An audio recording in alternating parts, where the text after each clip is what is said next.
হরে কৃষ্ণ। আজ 26শে আষাঢ় 1433 ও 11ই জুলাই 2026 শনিবার একাদশী যোগিনী। এই যোগিনী একাদশীর দিন আমি ভাগবত পাঠ করছি। আজ আমি পাঠ করছি ভাগবতের চতুর্থ স্কন্দ দ্বিতীয় ভাগ সপ্তবিংশতি অধ্যায় পুরঞ্জনের নগরীতে চণ্ডবেগের আক্রমণ, কালকন্যার উপাখ্যানের শ্লোক 24 থেকে 28। হরে কৃষ্ণ কৃষ্ণ কৃষ্ণ হরে হরে, হরে রাম রাম রাম হরে হরে। ঋষভং যবনানং তাং ব্রীনে বীরেপ্সিতং পতিম সংকল্পস্তৈ ভূতানাং কৃত কিল নরিষ্যতি। অনুবাদ: যবন রাজার কাছে গিয়ে কালকন্যা তাকে বলেছিল, হে বীর, আপনি যবনদের মধ্যে শ্রেষ্ঠ, আমি আপনাকে ভালোবাসি, তাই আমি আপনাকে আমার পতিরূপে বরণ করতে চাই। আমি জানি যে আপনার সঙ্গে সখ্য স্থাপন করলে কেউ নিরাশ হয় না। তাৎপর্য: যবনানাম ঋষভম শব্দ দুটি যবনদের রাজাকে বোঝায়। যবন ও ম্লেচ্ছ সংস্কৃত শব্দ দুটি তাদের ক্ষেত্রে প্রযোজ্য যারা বৈদিক নিয়ম পালন করে না। বৈদিক নিয়ম অনুসারে মানুষের খুব সকালে ঘুম থেকে উঠে স্নান করে হরে কৃষ্ণ মহামন্ত্র কীর্তন করা, শ্রী বিগ্রহকে মঙ্গল আরতি নিবেদন করা, বৈদিক শাস্ত্র পাঠ করা, ভগবানের শ্রী বিগ্রহের শৃঙ্গার করা এবং ভগবত প্রসাদ গ্রহণ করা কর্তব্য। মন্দিরের ব্যয় নির্বাহের জন্য অর্থ সংগ্রহ করাও কর্তব্য এবং যারা গৃহস্থ তাদের ব্রাহ্মণ, ক্ষত্রিয়, বৈশ্য অথবা শূদ্রের বৃত্তি অনুসারে কর্ম করা কর্তব্য।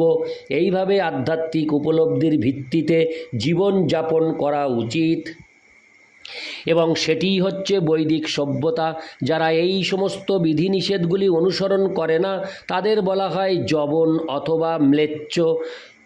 ভ্রান্তিবশত কখনো মনে করা উচিত নয় যে এই শব্দগুলি অন্য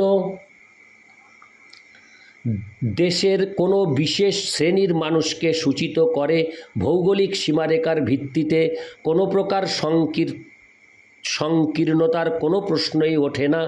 কেউ ভারতবর্ষে বাস করুক অথবা ভারতের বাইরে বাস করুক, সে যদি বৈদিক বিধিনিষেধগুলি অনুসরণ না করে তাহলে তাকে ম্লেচ্ছ বা যবন বলে সম্বোধন করা হবে। যে ব্যক্তি বৈদিক বিধির শাস্ত্র সম্বন্ধীয় অনুশাসনগুলি পালন করে না তার নানা প্রকার সংক্রামক ব্যাধি হয়। যেহেতু কৃষ্ণ ভাবনামৃত আন্দোলনের অনুসরণকারীরা বৈদিক নির্দেশ অনুসরণ করে, তাই তারা স্বভাবতই সুস্থ এবং নীরোগ থাকে। যদি কেউ কৃষ্ণ ভক্ত হন তাহলে তিনি 75 অথবা 80 বছর বয়সেও একজন যুবকের মতো কার্য করতে পারেন।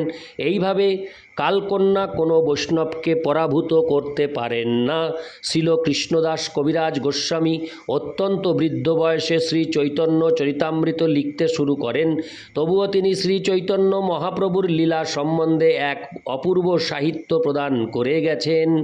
শ্রীল রূপ গোস্বামী ও সনাতন গোস্বামী তাদের আধ্যাত্মিক জীবন শুরু করেছিলেন বেশ বৃদ্ধ বয়সে, অর্থাৎ তাদের কার্য থেকে এবং পারিবারিক জীবন থেকে অবসর গ্রহণ করার পর। তবুও তারা পারমার্থিক জীবনে অগ্রসর হওয়ার জন্য বহু মূল্যবান গ্রন্থ রচনা করে গেছেন।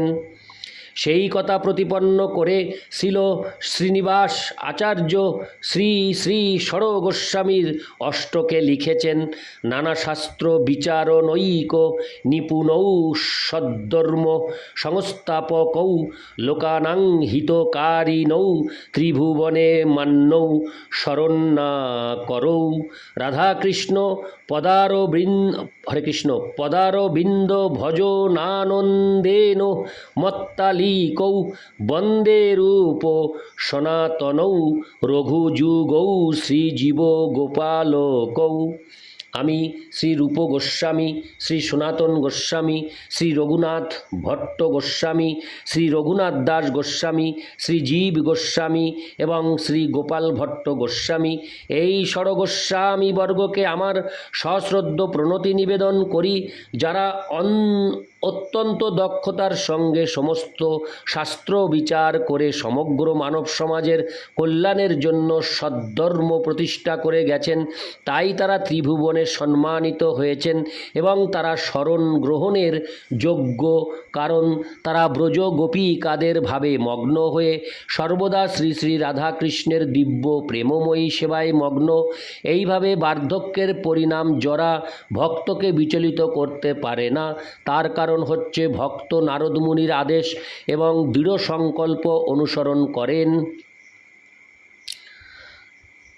সমস্ত ভক্তরা নারদ মুনির পরম্পরার অন্তর্ভুক্ত, কারণ তারা নারদ মুনির নির্দেশ অনুসারে অর্থাৎ নারদ পঞ্চরাত্র বা পাঞ্চরাত্রিক বিধি অনুসারে শ্রীবিগ্রহের আরাধনা করেন। ভগবত ভক্ত পাঞ্চরাত্রিক বিধি এবং ভাগবত বিধি অনুসরণ করেন। ভাগবত বিধি মানে হচ্ছে প্রচার কার্য, শ্রবণং কীর্তনং বিষ্ণু, ভগবান শ্রী বিষ্ণুর মহিমা শ্রবণ এবং কীর্তন করা। পাঞ্চরাত্রিক বিধি হচ্ছে অর্চনং বন্দনং দাস্যং সক্ষম আত্মনিবেদনম।